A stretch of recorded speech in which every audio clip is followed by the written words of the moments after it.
ಈ ನಡುವೆ ಕೆ.ಎಸ್. ಈಶ್ವರಪ್ಪನವರು ತುರ್ತು ಸುದ್ದಿಗೋಷ್ಠಿಯನ್ನು ಕರೆದಿ ಮಾತನಾಡ್ತಾ ಇದ್ದಾರೆ. ನೋಡಿ.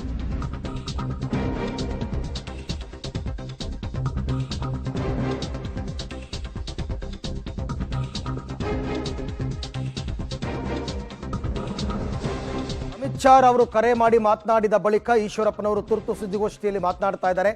ಅಮಿತ್ ಶಾ ಈ ಬಂಡಾಯವನ್ನ ಶಮನ ಮಾಡುವಲ್ಲಿ ಸಫಲರಾಗ್ತಾರಾ, ಚುನಾವಣಾ ಕಣದಿಂದ ಹಿಂದೆ ಸರಿತಾರಾ, ಇದೆಲ್ಲ ವಿಚಾರವಾಗಿ ಮಾತನಾಡ್ತಾ ಇದ್ದಾರೆ. ನೋಡೋಣ. ಒಂದು ಅವ್ರಿಗೆ ಹೇಳಿದ್ದೀನಿ.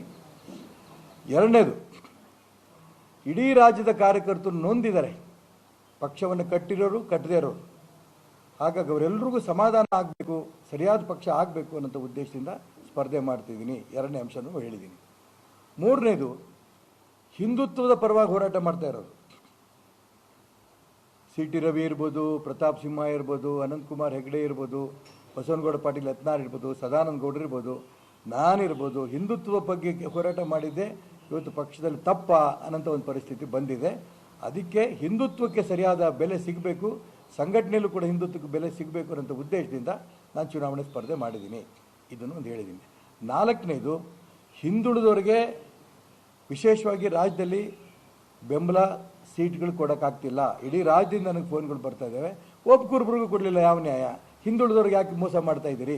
ಈ ಮಾತನ್ನು ಕೂಡ ಹೇಳ್ತಾ ಇದ್ದಾರೆ. ಎಲ್ಲ ಹಿಂದುಳಿದವ್ರ ಬಗ್ಗೆ, ದಲಿತರ ಬಗ್ಗೆ ಮತ್ತು ಪಕ್ಷದಲ್ಲಿರೋಂಥ ಅವ್ಯವಸ್ಥೆ ಸರಿ ಮಾಡಬೇಕು ಅನ್ನೋ ಉದ್ದೇಶದಿಂದ ನಾನು ಚುನಾವಣೆ ಸ್ಪರ್ಧೆ ಮಾಡಿದ್ದೀನಿ ಅಂತ ಹೇಳಿದೆ ನಾನು.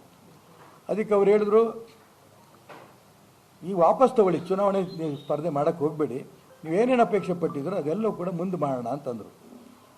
ನಾನು ಅವ್ರಿಗೆ ಡೆಲ್ಲಿಗೆ 3 ತಿಂಗಳ ಕೆಳಗೆ ಹೋಗಿದ್ದೆ. ಇದಷ್ಟು ನಾನು ಹೇಳಿ ಬಂದರೂ ಕೂಡ ಏನು ಬದಲಾವಣೆ ಆಗಲಿಲ್ಲ. ಒಂದೇ ಕುಟುಂಬದಲ್ಲಿ BJP ಕೇಂದ್ರ ಚುನಾವಣಾ ಸಮಿತಿಯಲ್ಲಿ ಯಡಿಯೂರಪ್ಪನವರೇ, ಅದೇ ಕುಟುಂಬದ ಒಬ್ಬ MP ರಾಘವೇಂದ್ರ ಅವರು MP ಆಗಿದ್ದಾರೆ, ಅದೇ ಕುಟುಂಬದ ಇನ್ನೊಬ್ಬರು MLA ಆಗಿದ್ದಾರೆ ವಿಜೇಂದ್ರ. ಅವ್ರ ಕೈಯಲ್ಲಿ 6 ತಿಂಗಳು ಹಠ ಹಿಡಿದು ರಾಜ್ಯದ BJP ಅಧ್ಯಕ್ಷರು ಮಾಡಿದ್ದೀನಿ. ಹೆಂಗೆ ಸರಿ ಮಾಡೋದಕ್ಕಾಗತ್ತೆ? 6 ತಿಂಗಳ ಕೆಳಗೆ 3 ತಿಂಗಳ ಕೆಳಗೆ ನಾನು ಬಂದು ಮಾತಾಡಿದ್ದೀನಿ ನಿಮ್ಮ ಹತ್ರ, ಏನು ಬದಲಾವಣೆ ಆಗಲಿಲ್ಲ. ಅದಕ್ಕೋಸ್ಕರ ನನಗೂ ತುಂಬ ನೋವಾಗಿದೆ.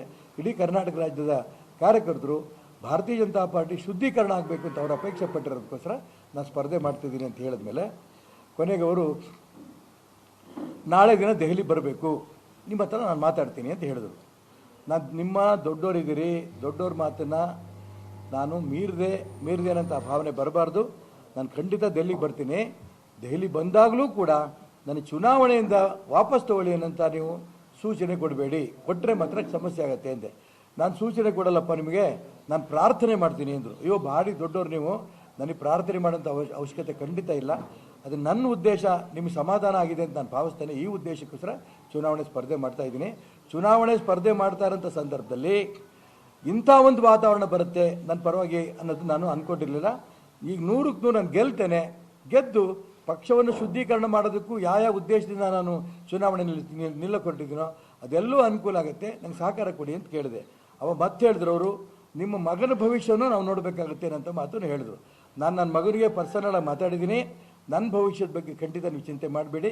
ರಾಜ್ಯದ ಭಾರತೀಯ ಜನತಾ ಪಾರ್ಟಿ ಒಳ್ಳೆಯದಾದರೆ, ರಾಜ್ಯದ ಕಾರ್ಯಕರ್ತರು ಒಳ್ಳೆಯದಾದರೆ ಅದೇ ಸಾಕು, ನೀವೇನು ತೀರ್ಮಾನ ತಗೋತೀರೋ ಅದಕ್ಕೆ ನಾನು ಬದ್ಧ ಅಂತ ನನ್ನ ಮಗನೂ ಕೂಡ ಹೇಳಿದ್ದಾರೆ.